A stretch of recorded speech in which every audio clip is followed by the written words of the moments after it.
Allahu Akbar, Allahu Akbar. Assalamu alaikum wa rahmatullahi wa barakatuh. My name's Abdul Karim and this is the second day of Ramadan. So I'm going to let you guys know to leave your lies at the door.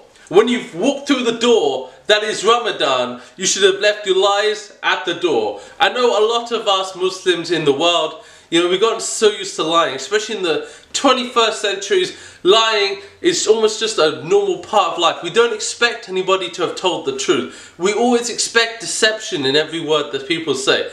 But this is Ramadan. This is the holy month of Ramadan. This is the month where you worship Allah subhanahu wa ta'ala like you've never worshipped before. So I'm telling you guys, leave the lies at the door. When you enter the house that is Ramadan, the sacred month of Ramadan, leave the lies at the door. It's not too late. We might be in the second day of Ramadan, but it's not too late to leave your lies at the door. Remember Ya Rabbal Alameen. Come to goodness. And remember, I'm calling you all to goodness. So be better Muslims today than you were yesterday. So come to goodness.